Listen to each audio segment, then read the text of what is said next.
राजनीति में कोई किसी का स्थायी दुश्मन या स्थायी दोस्त नहीं होता। अवसर अहम है।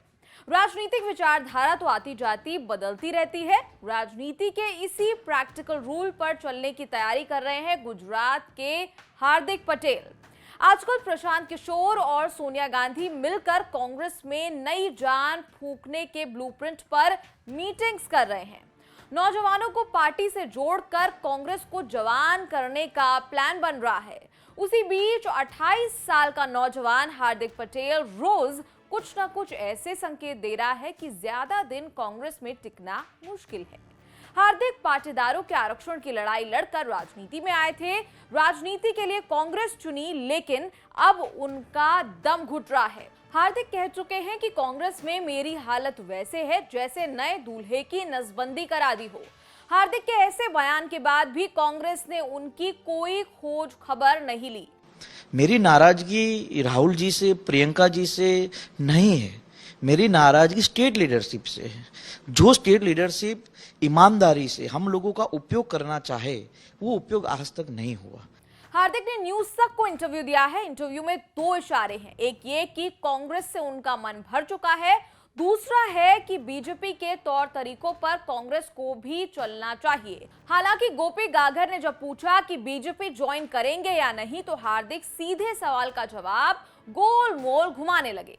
लेकिन आप बीजेपी की तारीफ करते हुए भी कई जगह पर दिखे हार्दिक। देखिए, हकीकत दो चीज है। आपका दुश्मन अगर कोई है और उसकी एक दो चीज आपको समझने लायक है, उसकी बातों को, उस चीज को आपको उतारना चाहिए, तो उसमें उसकी तारीफ करना गुनाह थोड़ी ना है। जब भगवान राम जी का मंदिर बनाने का फैसला सुप्रीम कोर्ट ने किया, तो हमने सबसे पहले उस पर अपनी खुशहाली जाहिर की थी। क्यों? क्योंकि भगवान राम से, रघुवंश कुल से हम लोग जुड़े हुए हैं, क्योंकि लव कुश की संतान हम लोगों को कहा जाता है, पटेल समुदाय को। तो हमने उस बात को लेकर कहा कि चलो उन लोगों की निर्णय शक्ति तो बहुत ही बेहतर है, कुछ भी फैसला लेना हो तो तुरंत लेते हैं। और हमारी पार्टी में कहीं ना कहीं ये प्रॉब्लम थोड़ी रही थी कि निर्णय शक्ति का थोड़ा अभाव रहता है। अगर कोई फैसला लेने की बात हो तो उसमें थोड़ी देरी हो जाती है। तो क्या हार्दिक पटेल अब बीजेपी ज्वाइन करेंगे? वापिस वही सवाल ये है ही नहीं। अगर ठीक ठाक सब कुछ होना है, देखिए गोपी बहन, हमारा उद्देश्य ना सत्ता ना विपक्ष, हमारा उद्देश्य प्रदेश है। और आज मैं प्रदेश में रहता हूँ। इस प्रदेश ने मुझे बहुत कुछ दिया है। मैंने इस 7 साल के मेरे सामाजिक और राजनीतिक जीवन में कुछ पाया है तो सिर्फ प्यार पाया है।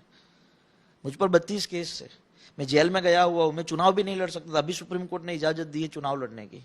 मैंने आज तक सिर्फ प्यार पाया है और कुछ नहीं पाया। और बाकी लोगों ने कुछ किया भी नहीं और सब कुछ पा लिया है। तो हम लोग प्रदेश का हित चाहते हैं। और आने वाले दिनों में यहाँ के लोग, यहाँ की आने वाली 25-30 साल की जो जनरेशन है, वो हमसे नई उम्मीद देख रही है। और उस उम्मीद पर मैं चाहता हूँ काम किया जाए। मोबाइल में भी हर 20-15 दिन में अपडेट आता है। हमें कुछ नया अपडेट देना पड़ेगा, नया वर्जन देना पड़ेगा लोगों को, तभी लोग हमें स्वीकार करेंगे। हार्दिक पटेल सिर्फ 28 साल के हैं।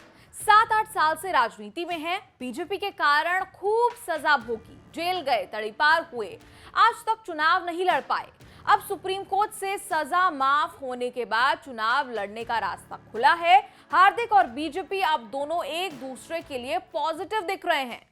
आखा देश અને દુનિયાને બતાવી આપ્યું છે, તો સ્વાભાવિક છે કોંગ્રેસના ઘણા નેતા એ સિવાય હાર્દિક પટેલ સિવાય પણ ઘણા લોકો પ્રભાવિત હશે। હાર્દિકભાઈ પટેલ એમણે કદાચ જાહેરમાં આ કહેવાની હિંમત કરી છે, બાકીના લોકો કદાચ કહી નહીં શકતા હોય, પરંતુ આખો દેશ જ્યારે પ્રભાવિત હોય, આખી દુનિયા પ્રભાવિત હોય, તો એમાંથી કોઈ કોંગ્રેસી બાકાત ન રહી શકે। आंदोलन के रास्ते राजनीति में जगह बनाने वाले हार्दिक पटेल राहुल गांधी की पसंद है। राहुल गांधी ने गुजरात कांग्रेस की कार्यकारी अध्यक्ष बनाया था, पद तो बढ़ा दिया, लेकिन हार्दिक की शिकायत है कि गुजरात कांग्रेस के नेताओं ने उनकी नसबंदी कर दी, कुछ करने नहीं दिया। हार्दिक अब छुपाते नहीं है कि कांग्रेस से नाराज है, लेकिन नाराजगी गांधी परिवार या हाईकमान से नहीं है। हार्दिक अपनी तुलना राजस्थान में असंतुष्ट सचिन पायलट से कर रहे हैं, जो राजस्थान कांग्रेस में कुछ बनने के लिए संघर्ष कर रहे हैं। पहले सचिन पायलट को प्रदेश अध्यक्ष बनाया गया था। पायलट ने मेहनत भी की, लेकिन जब उनको कुछ देने की बारी आई तो उनके साथ भेदभाव हुआ। ऐसा ही कुछ गुजरात में भी हो रहा है। मान लीजिए 65 MLA बचे आज हमारे पास, 82 थे 2017 में। 14-15 लोग चले गए, तो क्या 65 एमएलए से बातचीत हुआ? क्या उनकी दिक्कत है, क्या परेशानी है, क्या वो दुखी है या नहीं है? सवाल यही होता है राजनीति में, और एक दूसरे को संभालना पड़ता है।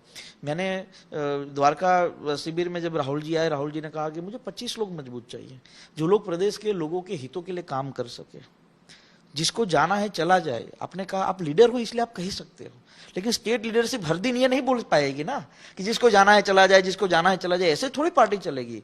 अगर हम विपक्ष में हैं, हम इतने सालों से यहाँ संघर्ष करते हैं, तो हमें तो लोगों की जरूरत है कि आओ लोग हमारे साथ जुड़ो। हम ये कहेंगे कि जिसको जाना है चला जाए, तो उससे तो पार्टी कमजोर होगी। पार्टी को तोड़ने का काम स्टेट लीडरशिप कर रही है। ऐसा लग रहा है कि कांग्रेस में अब आगे जो भी होगा वो प्रशांत किशोर के इशारे पर ही होगा। प्रशांत किशोर को लेकर हार्दिक ना तो आशावादी है ना निराशावादी। किसी भी व्यक्ति का पार्टी में आना ही मजबूती है। पहले थोड़ा सा फायदा होगा और भविष्य में बड़ा फायदा भी होता है, तो पार्टी हाईकमान जो भी फैसला ले वो हमें मंजूर है। हार्दिक पटेल का अगर कांग्रेस ने इस्तेमाल नहीं किया तो ये उसकी चूक हो सकती है, रणनीति नहीं। 28 साल में बिना चुनाव लड़े हार्दिक पटेल ने मेहनत से अपनी जमीन तैयार की। अकेले पूरे पाटीदार को कांग्रेस में नहीं ला सकते, इसीलिए नरेश पटेल को कांग्रेस से जोड़ने की कोशिश में है, लेकिन कांग्रेस दोनों पटेलों पर चुप्पी साधे हुए है। 2015 में हार्दिक पटेल ने 15% पाटीदार आबादी के लिए ओबीसी आरक्षण के लिए आवाज उठाई, तो बीजेपी को 2017 के चुनाव में नुकसान हुआ। उत्तर गुजरात के सौराष्ट्र के 11 जिलों के अलावा सूरत में पाटीदार इतने असरदार हैं कि 70 सीटों का फैसला पाटीदार की मर्जी से होता है। अगर हार्दिक भी कांग्रेस से चले गए और नरेश पटेल भी नहीं आए, तो बैठे बिठाए कांग्रेस के हाथ से 2 पाटीदारों के वोट निकल सकते हैं। ये वीडियो आपको कैसा लगा कमेंट्स में लिखकर जरूर बताएं और देखते रहिए न्यूज़ तक।